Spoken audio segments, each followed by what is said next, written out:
November of 2016. It was the month and even the night that Donald Trump won the presidential election. And I remember this because while he was winning the election, I was landing for my very first time in Guatemala City, Guatemala.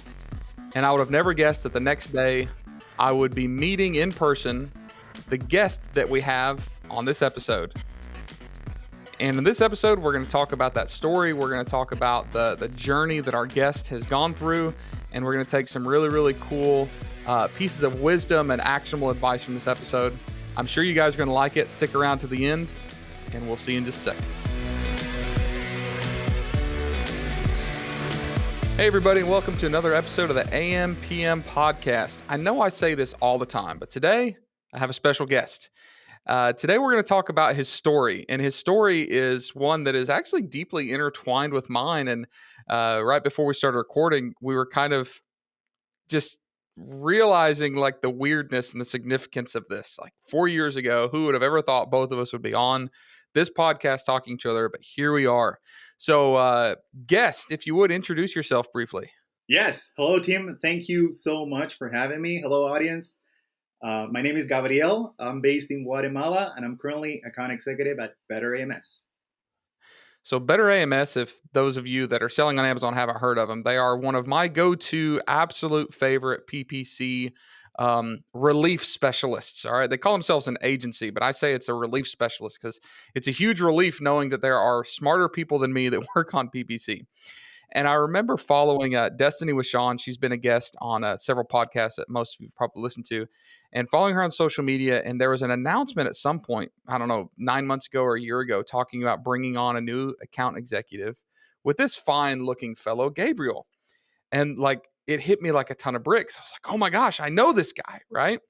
And what I want to do, and the reason I wanted to bring him on is because knowing his story and knowing like where all of this began to the point where he's working with like one of the top PPC agencies in the world, I wanted to share that story. And there's a lot of valuable lessons that we can take away from this story. And there's a lot of insight and a lot of motivation potentially, and just maybe a unique perspective for a lot of you listeners from the story.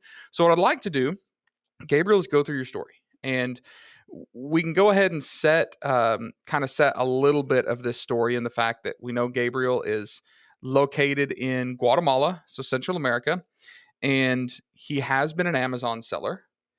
And after selling on Amazon, he found a specialty, which led him to a position with Better AMS. So that's the really short version, but just kind of setting the basis for everybody. So going forward, Gabriel, tell us a little bit about like how you grew up, where you grew up, and what events transpired to you learning about this crazy opportunity, which was e-commerce selling on Amazon. This will probably be very interesting because I didn't grow up with an entrepreneurship mindset. I grew up, thankfully, with my both parents, mom and dad. They both hard workers. But I didn't have that entrepreneurial mindset until I was probably 18 or 19 years old. I met a guy from my church that was a business owner. He has locksmith stores, and he brought me into entrepreneurship. Then I got a part-time job on a school. I was teaching English, and I met this girl named Lou, who's now my girlfriend. And I really like Lou, and I really wanted her to be my girlfriend. And one day she goes and tells me, "Hey, I'm leaving the school. I'm done teaching." And I was like, "What happened?" And she was like, "Yeah, I'm leaving." She's a graphic designer, by the way. She told me, "Hey, I'm going to start working with somebody that sells on Amazon." And I was like, can you sell on Amazon, really? And I was like, "Yeah." She was like, "Yeah." And I was like, "Okay, you definitely need to try that, because if I do it well, it can be life-changing, right? Because you're not there, you're not touching your products, you're just making sure that you do the marketing well, that you position your products." So I got into it, and I lost like $3,000, $4,000 when I got started. But by doing that, I had a chance to connect with Rodrigo, because Rodrigo is the person that brought Lou into e-commerce. So for those of you that listen to a lot of these episodes, I don't remember, it was like episode 196 or 97 or 98. I brought in Rodrigo Blanco, who was Did I say that right? You like You my did. Spanish I pronunciation there, like Gabriel? your accent. So I brought in Rodrigo, and we talked a little bit about the story and history of how I met him. And if you haven't listened to that episode, you need to listen to it. And Rodrigo was a guy, the short version, that wanted to learn to sell on Amazon, and he did. And then he wanted to teach other people to do it. So he was able to find some like fundraising opportunities, some investors, and created this academy or this school of young entrepreneurial minds there in Guatemala City that would work. What were you guys together for, like 6 months or 8 months, something like It that? was, yeah, 7 months. 7 months. So to learn to sell on Amazon. And I think in that episode with Rodrigo, I told all of you about me flying down to meet him, and he said, "Hey, when you get here tomorrow, I want you to come talk to a group of people that are learning to sell on Amazon." I ended up at this office with all these young folks that were just getting started, like their first week, and Gabriel was one of them. That's how I met Gabriel, and so going back to your story now, Gabriel, you skipped a few steps there. I want to really get to, but your girlfriend Lou introduced you to Rodrigo, and you were accepted into this program where you would basically take 7 months of your life and learn how to sell in e-commerce. Is that about the short version of it? Yeah. So I feel I got accepted, and Rodrigo told us this later. We got accepted because we were the first guy that actually tried it, and then because a lot of people were reaching out to Rodrigo like, "Hey, can you teach me? Can you tell me?" We got started. Fernando and the other guys that got accepted started something, and we probably screw it. We probably lost money, but we had a little proof that we were into it, right? And that's what Rodrigo saw. I feel when So we you actually tried to sell on Amazon before exactly. you entered this program. Yeah, Oh, I didn't realize that. yeah. So you had tried it. You obviously didn't do very well. I did And then you were accepted into this program that Rodrigo's hosting and you started over. Is that exactly. right? Yeah, I want to understand that transition because and I don't mean this in any critical way. I don't mean this, like to be inflammatory, but Guatemala and Central America is for a lot of people a pretty tough place to live. Right. I used to refer to it as a third world country, and now I don't. I refer to it as a developing country. Right. But we see on the news all of the crazy stuff that's going on, and people are literally so poverty stricken and desperate that, they're walking 1,000 miles to try to get to the US border. Like it's a tough place to live. So, that being said, I would imagine if I were in your shoes that having like Lou having a job teaching in a school, right? And you're working on English, like you're on the track to what should be fairly stable income, which is hard to come by in a country like Guatemala. So, what prompted you to leave this seemingly stable and normal, professional track and say, I'm going to go hang out with these guys that I've never met and figure out how to do something that I didn't even know you could do a few months ago? Like, was that a really big challenge for you to take that entrepreneurial leap and step outside of, what should have been a comfortable bubble? yeah. So going back a little bit, I got into teaching English because I was looking for a part-time job so that I could show my parents that I had some job security. But what I was actually doing was I was teaching during the morning, and then during the evening I was flipping anything you could imagine, from shoes to laptops to iPhones. So that's why I had money to test on Amazon, to dip my toes and lose $3,000 and and learn a little bit on the process. So I was doing everything I could. And I remember, can we talk about your shoes? Yeah, we. All right, sweet. So you were saying, you got this entrepreneurial bug. What I remember most about you is that, like, you're walking around with a pocket full of cash, and I'm like, where's this guy? Like, he didn't make this much money teaching English, and what you were doing, correct me if I'm wrong, but you were buying counterfeit Nike soccer cleats from like Alibaba or AliExpress or something, Yeah, shipping them to Guatemala, getting them through customs, and then you had an army of like shoe dealers, like usually like younger students that were going into different neighborhoods and flipping these shoes, yeah, right? yeah. So you had like this little mafia, like mafia cohort. You're like a drug dealer, but with shoes, and you were selling counterfeit Nike soccer cleats. Was that right? Yeah, those were my humble beginnings. I actually got started with jerseys. I don't think a lot of people know about that. I got started with jerseys, and then one day I tried shoes, and they had like 10x more demand, and I went all in on that for like for like probably 10 months straight, until Rodrigo told me I shouldn't be doing that. So I Yeah, so switched. so you were making money by illegally hustling counterfeit shoes and jerseys. So you had a part-time job teaching English just to try to show your parents you weren't a complete screw up. And then I know. you walked away from that to follow some dude that you had just met about selling something online in the US. Does that sum up your story of getting started? That sounds like me. Yeah. That's amazing. All right. So now let's fast forward to like the day we met, which was like the first week of this whole thing. So you're thrown into this office with a bunch of other students and you're told, "Hey, we have money basically to give you to buy inventory. We're going to fund this entire academy for the next 7 months." Some gringo named Tim Jordan walks through the door your first week. Like, what was your first week like? What do you remember the first week getting started in this actual true training on how to sell on Amazon? Well, um, it was it was all about dreaming. I feel like, because we were seeing already huge numbers on Rodrigo's account, like $1,000 a day, and we have never seen those numbers on other businesses we have had before as a group. So we started dreaming a lot, and we were stoked, pumped, and like the next day after our first day, it was like, hey, do you guys remember about Team Jordan I told you guys about yesterday? He's coming over today, and we were like, no way, this is really accelerating fast, and yeah, I feel it was all about dreaming. We were not even thinking about failure. We were just, I feel like dreaming. And this was like 2018, right? 2016. We got started November 2016. 2016. Wow, dude, it's been almost 5 years. That's crazy. All right. So, over the next 6 or 7 months, you were basically embarking on this mission to learn how to sell on Amazon virtually, right? Um, and I think it's interesting to like just hear a little synopsis of how that went for you because there are so many people that are even listening to this podcast that have an opportunity to start a business outside of the country that they're in. And what's interesting is this is a new thing. Like 20 years ago, you couldn't sell to anybody in the world from anybody in the world or anywhere in the world. Like you were stuck with a geographical location, right? So this is very new. So, how would you sum up your experience over those 6 or 7 months working with these other Voyagers?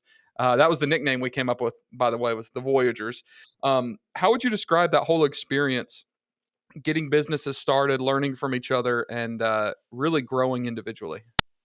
I think it was really cool how Rodrigo set it up. So there were three different pillars on the project. One of them was making sure that you had a stream, that you create your own stream of income. In this case, by learning about how Amazon works. So we would dive into making sure that we also build up kind of a course for the people that were going to check this stuff online. And we were also hopping into a lot of information. So if Helium 10 would release a new webinar, for example, we would hop on. And we would watch the whole webinar, and we would watch all of Brian Johnson's webinars, and we would watch who was famous back then, the amazing seller John Walker. We would watch all of his episodes as well, and then discuss it, and then kind of try to dig into what was really going on and how we could be successful. And there are other two pillars which I'm not going to dive into, but still today, my girlfriend and I, we have a minister from our church where we basically coach people from all over Latin America, thanks to TikTok and platforms that are out there. And we have a group every Tuesday where we basically advise people on, how to manage money, how to what career to pick, stuff like that. And that's kind of how it has evolved into not just e-commerce, but also helping people that are here near us or here in Guatemala. So, what were one of the biggest challenges, or what was the biggest challenge that you had trying to figure out how to sell to an environment that didn't speak the same native language as you, that you might not have understood completely culturally, and that was geographically distant? What was like the biggest challenge that you think that people in a country like Guatemala have trying to learn to sell in the US on Amazon? I think culture. We have adopted a lot of things from you guys, but there are lots of things we don't know about. And these things can be learned either by movies or books or just being on following people that are that can give you a little bit of the American culture and not just what we see from the outside. Because if you have a better sense of what the culture is like, what the Hispanic culture is like in the U.S., what the Black culture is like in the U.S., what the um, sports culture is like in the US, it's a lot easier, I feel like, to choose products, to do your marketing, and to really grow your brand towards that audience. Yeah, I remember one of the things that we worked a lot with you guys was keyword identification based on what people are using and not what the grammar books say to use, like in Google Translate. Right. I remember whether it was some of the printed products, some of you guys, there'd be like a weird word, and I'd say, no, you can't use that word, even though it's grammatically correct, it doesn't make sense, or even the keyword research. Um, so how did you end up getting over that? Like, what's the biggest piece of advice you would give to anybody that's not in the US culture, the English culture, so to speak, on how to sell or how to overcome those problems selling in this culture? I think definitely the best thing is to get familiar with it. So it can either be by Netflix series, or it can be by books, or it can be by following certain news to understand how the culture is like. And from then on, thanks to Amazon, you have the chance to analyze all of the data that you're collecting through selling your products. So that also helps. Um, it also helps you guide you through where you should go to, whether you change the size of your product, or make it smaller, or make it thinner, or make it uh, maybe a little bit more shiny. So the way this project worked with Rodrigo was he matched you with an investor, and that investor was basically helping you fund, your time during the educational process, but also would fund your initial round of inventory, right? And then you're going to be business partners with that investor. So how did your first product launches go? You've got some money, you buy inventory. Talk to me about how that Amazon business went. Okay, so in my case, we had our first round of investment, which was 10K, and the second round of investment was 30K, which was 15 coming from me because of my money from shoes, and 15 coming from my investor. Our first 10K investment went horrible. Tim, I was number six on out of seven people that were launching their product. I got started really bad. Like I was like, okay, this didn't work. I'll probably have to seek for another job. Um, but one thing my partner had, and I appreciate this, was he had a truly he had faith in me, as well as in how the project would work, if we would make it work. So that's why we had a second round of investment. And he was not thinking like me, like a guy that sells, I don't know, 10 shoes and then keeps the money from the 10 shoes. He was thinking more like in a business mindset. And I really learned like my business perspective from this guy. So we kept investing our money for like probably the first 2 years, and that's how it actually got started. But at the beginning, we had our failures. Like nine out of the 10 products we launched were failures. So is that business still operating now? So the business was sold on March last year to a holding group in Mexico, and the business is still rolling. And obviously you made some money, or you probably couldn't have sold the company, right? I did, yeah, we did. My partner and I did. So as you're working on this project, you're figuring out what you're good at. And I suspect that what you're going to say is you figured out that you're really good at PPC. Is that right? Yeah, that's right. So the way I got started on PPC was I bought into Sean Smith PPC AMS Accelerator course back in 2018, um, and a door opened to me, a door of big agencies, a door of consultants that were doing good in the space, that were doing great in the space. And I realized I could do that if I get a client that was good enough to scale their sales and show up their numbers. So that's what basically I started doing. I got a client, I got somebody that trusted in me, and the next month I was posting results on Kill and 10 Grid, and people started reaching out. And from then on, you just create a snowball effect.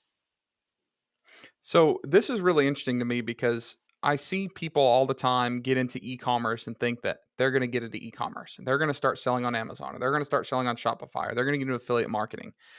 And what happens is that's like the entrance into this world of e-commerce, right? And where they enter, which might be selling on Amazon, isn't where they end up. I've used the example of Carl Jacoby, right? Like he was a seller and then figured out he's actually really good at like prep and fulfillment. So now his entire business model is supporting other online sellers through his fulfillment center, right?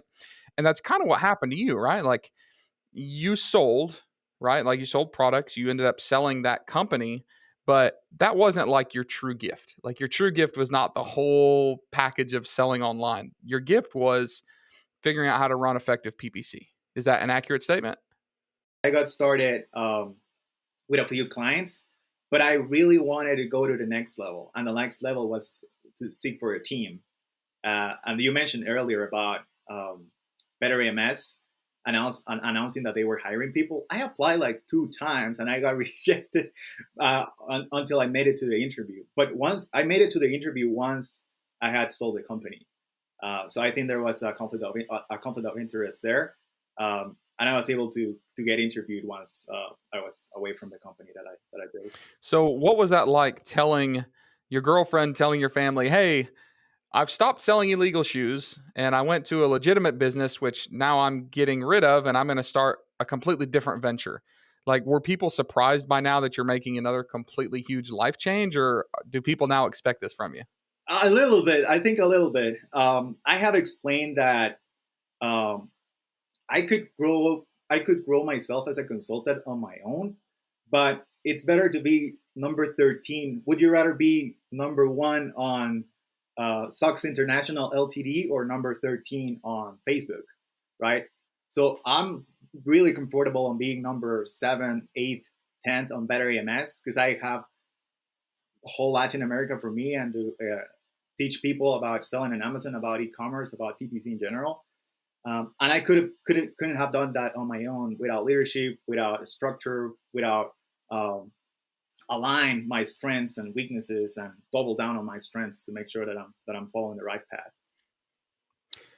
So, you went from selling illegal shoes to selling online to freelancing a little bit to now you're working with this premier agency in the US, right? I think that's an incredible story.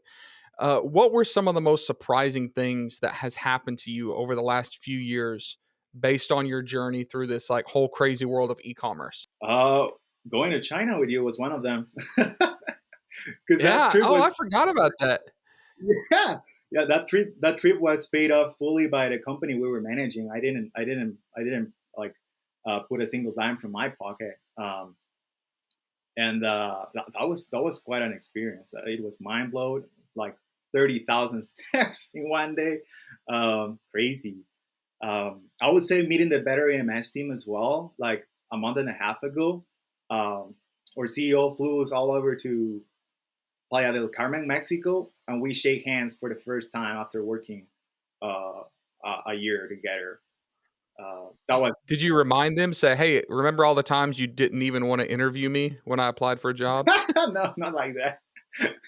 I remember. Well, if Destiny, if you're listening to this right now, I'm bringing it up. I can't believe you ignored Gabriel's resume all those times. I'm just kidding. They didn't know about me back then.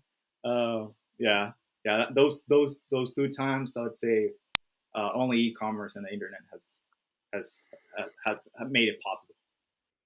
So what's next? You're talking about, you're working with Better AMS now. You're kind of leading the charge on the Latin American Spanish front there, of course.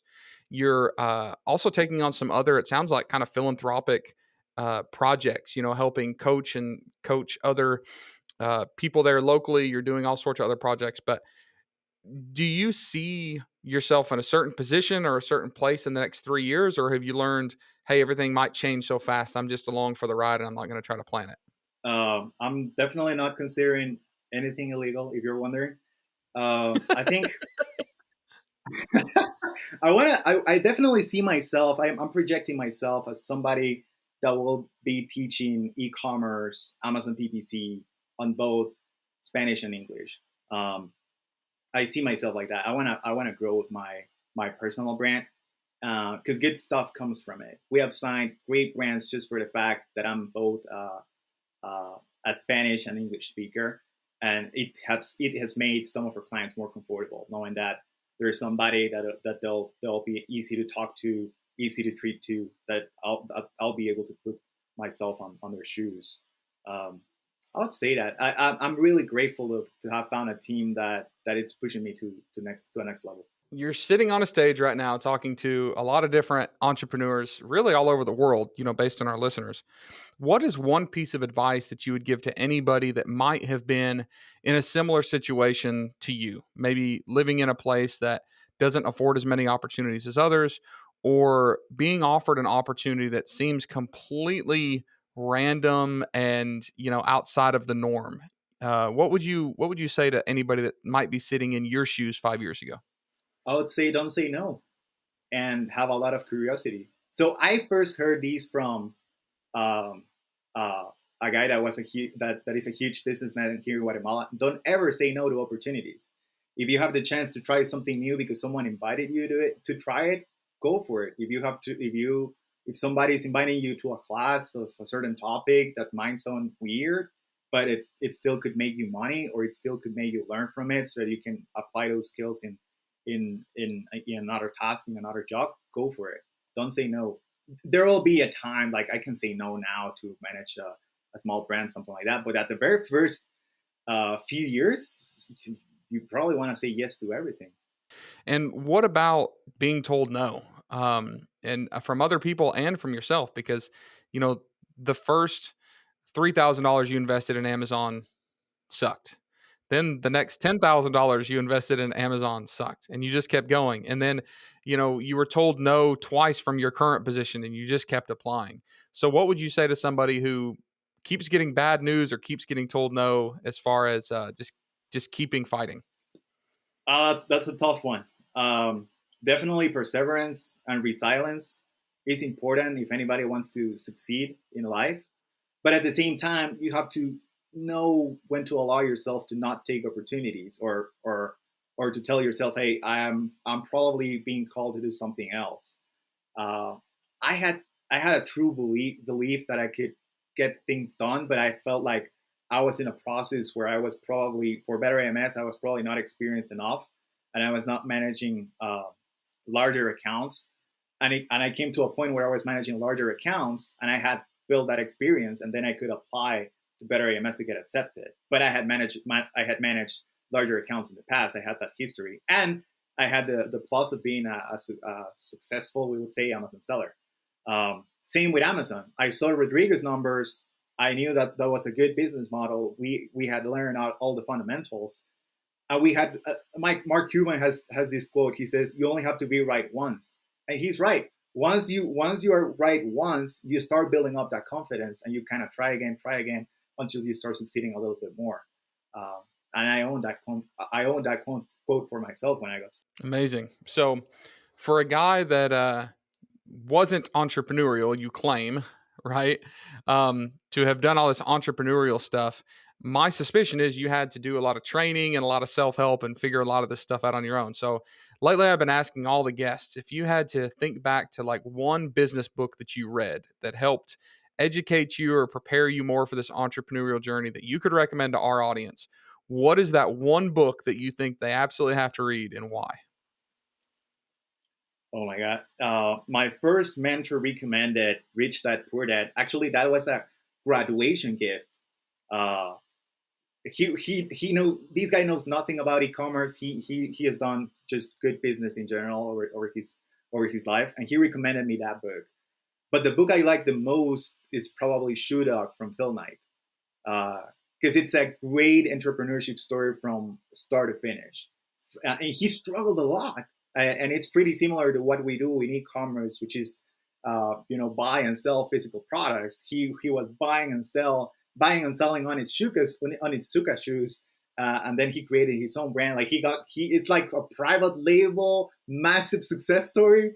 So it's a really good book. And if you allow me to add a third one, it's a small booklet. Mark Cuban has this book called How to Win at the Sport of Business, and this guy basically stands that business is a sport, and but instead of going for 90 minutes long or 30 minutes long or 2 hours long or 3 hours long, this is a 24 times 7 times forever sport, and there's always somebody trying to beat your ass. So you better be prepared. You better be constantly working to improve yourself so that you don't get left behind. Well, I think it's massively ironic that the second book you mentioned, Phil Knight, the founder of Nike, you're recommending his book now, but you were selling fake Nike shoes only 5 years ago. At some, Amazing. at some point, I try to sell the legit shoes, but the margin was really small, so I dropped the ball on that. Yeah, keep selling the fakes. I get it. All right.